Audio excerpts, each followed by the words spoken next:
Hello दोस्तों, स्वागत है आपका आपके अपने यूट्यूब चैनल चर्चा विद गौरांश के यूट्यूब चैनल पर।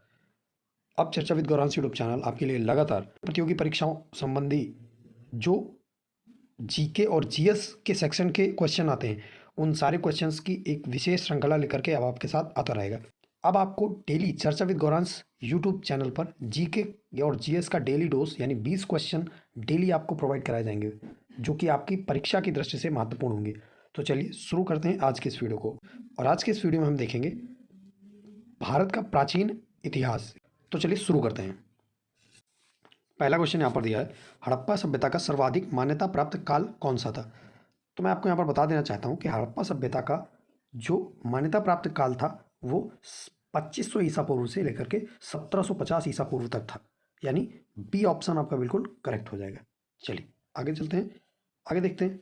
अगला प्रश्न है, सिंधु घाटी की सभ्यता निम्नलिखित में से किस सभ्यता के समकालीन नहीं थी। यहाँ पर पूछ रहा है नहीं थी, यानी उसके साथ कौन सी सभ्यता नहीं चल रही थी। क्या मिस्र की सभ्यता नहीं थी, मेसोपोटामिया की सभ्यता, चीन की सभ्यता या ग्रीक की सभ्यता। तो मैं आपको यहाँ पर बता देना चाहता हूँ मिस्र की सभ्यता is the correct answer. Mesopotamia भी चल रही थी, चीन की सभ्यता भी चल रही थी, लेकिन चल कौन सी नहीं थी, वो चल नहीं रही थी ग्रीक की सभ्यता। तो इसका ऑप्शन नंबर डी बिल्कुल करेक्ट हो जाएगा, यानी सिंधु घाटी सभ्यता के समकालीन ग्रीक की सभ्यता नहीं थी। चलिए देखते हैं अगला प्रश्न। अगला प्रश्न है, सिंधु घाटी की सभ्यता कहाँ तक विस्तृत थी। सिंधु घाटी की सभ्यता कहाँ तक विस्तृत थी। पहला ऑप्शन दिया है पंजाब, दिल्ली और जम्मू कश्मीर तक, राजस्थान, बिहार, बंगाल और उड़ीसा तक, पंजाब, राजस्थान, उड़ीसा और गुजरात, बंगाल तक, पंजाब, राजस्थान, गुजरात, उत्तर प्रदेश, हरियाणा, सिंध, बलूचिस्तान तक। तो मैं आपको बता देना चाहता हूँ यहाँ पर ऑप्शन नंबर डी आपका बिल्कुल करेक्ट है। पंजाब, राजस्थान, गुजरात, उत्तर प्रदेश, हरियाणा, सिंध और बलूचिस्तान तक सिंधु घाटी की सभ्यता विस्तृत थी। चलें आगे देखते हैं अगला प्रश्न। अगला प्रश्न आता है, सिंधु घाटी की सभ्यता में घोड़े के अवशेष कहाँ से मिले हैं।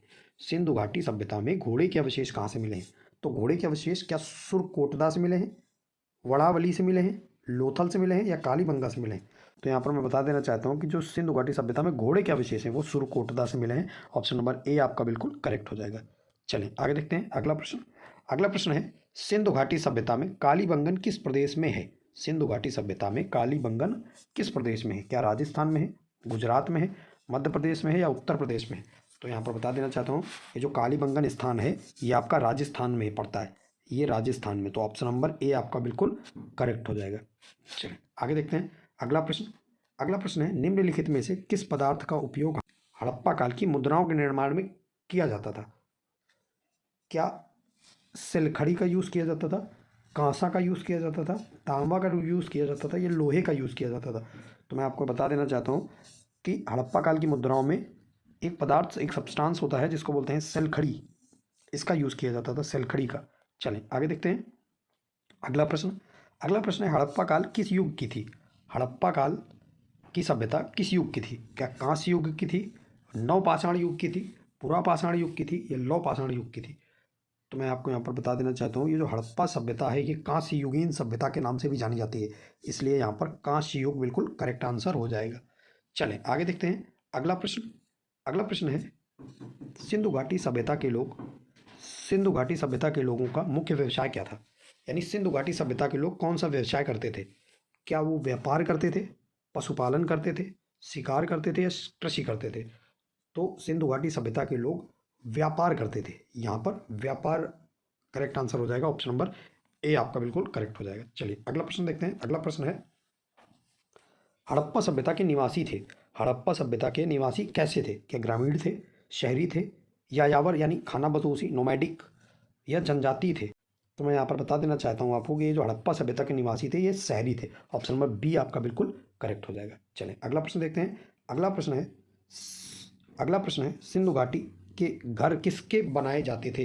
सिंधु घाटी सभ्यता के समय पर घर किस प्रकार से बनाए जाते थे। क्या ईंट से बनाए जाते थे, बांस से बनाए जाते थे, पत्थर से बनाए जाते थे या लकड़ी से बनाए जाते थे। तो यहाँ पर बता देना चाहता हूँ सिंधु घाटी के समय पर ये जो घर है ये आपके ईंटों से बनाए जाते थे, ईंटों से। ऑप्शन नंबर ए आपका बिल्कुल करेक्ट हो जाएगा। चलें अगला प्रश्न देखते हैं। अगला प्रश्न है, हड़प्पावासी किस वस्तु के उत्पादन में सर्वप्रथम थे। हड़प्पा के जो वासी थे वो किस वस्तु के उत्पादन में सर्वप्रथम थे। क्या मुद्राओं के उत्पादन में, कांसे और के औजार के उत्पादन में यानी कांसे के औजार बनाने में, कपास के उत्पादन में या जौ के उत्पादन में। तो देखिए कपास के उत्पादन में सिंधु घाटी सभ्यता यानी हड़प्पा के निवासी सर्वप्रथम थे। चलें आगे देखते हैं अगला प्रश्न। अगला प्रश्न आता है, निम्नलिखित विद्वानों में से हड़प्पा सभ्यता का सर्वप्रथम खोजकर्ता कौन है? हड़प्पा सभ्यता की खोज करने वाला सर्वप्रथम कौन है? क्या सर जॉन मार्शल ने किया था, आर.डी. बनर्जी ने किया था, ए कनिंघम ने किया था, या दयाराम साहनी ने किया था? तो मैं आपको यहाँ पर बता देना चाहता हूँ, ये जो हड़प्पा स्थान है इसकी खोजकर्ता दयाराम साहनी है। ऑप्शन नंबर डी आपका बिल्कुल करेक्ट हो जाएगा। चलें अगला प्रश्न देखते हैं। अगला प्रश्न है, सिंधु सभ्यता का पत्तन नगर यानी बंदरगाह कौन था? सिंधु सभ्यता के समय का बंदरगाह कौन सा है?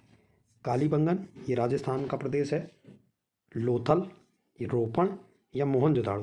तो मैं आपका बता देना चाहता हूँ, यहाँ पर जो बंदरगाह है वो लोथल में है। ऑप्शन नंबर बी आपका बिल्कुल करेक्ट हो जाएगा। चलिए आगे देखते हैं अगला प्रश्न। अगला प्रश्न है, पैमानों की खोज ने यह सिद्ध कर दिया है कि सिंधु घाटी के लोग माप और तौल से परिचित थे, और यह खोज कहाँ पर हुई थी?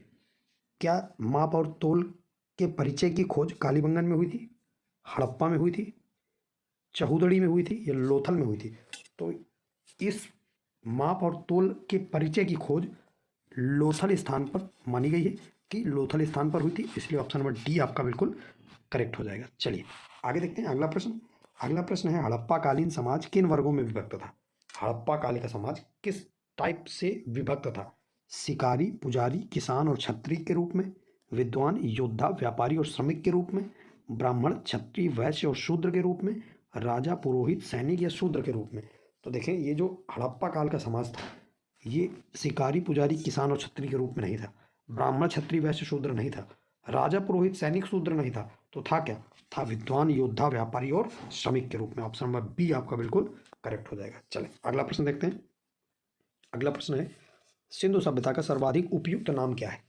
क्या उसे हड़प्पा सभ्यता कहते हैं, क्या उसे सिंधु सभ्यता कहते हैं, सिंधु घाटी सभ्यता कहते हैं, या इनमें से कोई नहीं?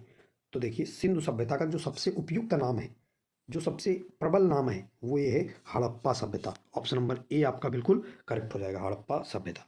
चलें अगला प्रश्न देखते हैं। अगला प्रश्न है, निम्न में से लक्षण सभ्यता के लोगों का सही चित्रण करता है?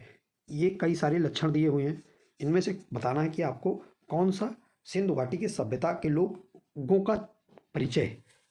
तो चलिए पहला पढ़ते हैं। पहला लिखा है, उनके विशाल महल और मंदिर होते थे। उनके विशाल महल और मंदिर होते थे। दूसरा, वे देवी और देवताओं दोनों की पूजा करते थे। तीसरा, वे युद्ध में घोड़ों द्वारा खींचा जाने वाले रथों का प्रयोग करते थे। तो देखिए, ये तीसरा काट दीजिए, ऐसा रथों का प्रयोग नहीं होता था। उनके विशाल मंदिर नहीं थे, लेकिन हाँ ये बात करेक्ट है कि वो देवी और देवताओं की पूजा जरूर करते थे, पशुपति शिव की। तो यहाँ पर ऑप्शन नंबर ए आपका, कथन नंबर 2 सही हो जाएगा। ऑप्शन नंबर ए आपका बिल्कुल करेक्ट आंसर हो जाएगा। चलें आगे पढ़ते हैं। अगला प्रश्न। अगला प्रश्न है, हड़प्पा सभ्यता की खोज किस वर्ष में हुई थी? क्या इसकी खोज 1935 में हुई थी, 1942 में हुई थी, 1901 में हुई थी, या 1921 में हुई थी? तो यहाँ पर मैं आपको बता देना चाहता हूँ कि हड़प्पा सभ्यता की खोज 1921 में हुई थी, 1921 में हुई थी। 1921 यानी ऑप्शन नंबर डी आपका बिल्कुल करेक्ट आंसर हो जाएगा। चलें अगला प्रश्न देखते हैं। अगला प्रश्न है, हड़प्पा सभ्यता के बारे में कौन सी उक्ति सही है? इनमें से कौन सी बात सही है? उन्हें अश्वमेघ की जानकारी थी, गाय उनके लिए पवित्र थी, उन्होंने पशुपति का सम्मान करना आरंभ कर दिया था, उनकी संस्कृति सामान्यता स्थिर नहीं थी। यहाँ पर हड़प्पा सभ्यता के बारे में बताना है आपको। तो अश्वमेघ की जानकारी ये गलत हो जाएगा, गाय पवित्र थी ये भी हटा दीजिए, उसकी संस्कृति सामान्यता स्थिर नहीं थी ये भी हटा दीजिए। बचेगा क्या? उन्होंने पशुपति का सम्मान करना शुरू कर दिया था, यानी उन्होंने पशुपति शिव की पूजा करना चालू कर दिया था। ये ऑप्शन नंबर सी आपका बिल्कुल करेक्ट हो जाएगा। चलें आगे देखते हैं। आगे, हड़प्पा के लोगों की सामाजिक पद्धति कैसी थी? ये आपका आज का आखिरी प्रश्न है। अगर आपने अभी तक हमारे चैनल चर्चा विद गौरांश यूट्यूब चैनल को सब्सक्राइब नहीं किया तो उसे सब्सक्राइब कर लीजिए, नोटिफिकेशन बेल को दबा लीजिए ताकि आने वाला वीडियो का नोटिफिकेशन आपको मिलता रहे। तो इस आखिरी प्रश्न को आपके लिए छोड़ा जाता है, इसका उत्तर आप देंगे, और इस प्रश्न का उत्तर मैं आगे वाले वीडियो में यानी वीडियो नंबर 2 में आपको बताऊंगा। तो चलिए तब तक के लिए जय हिंद।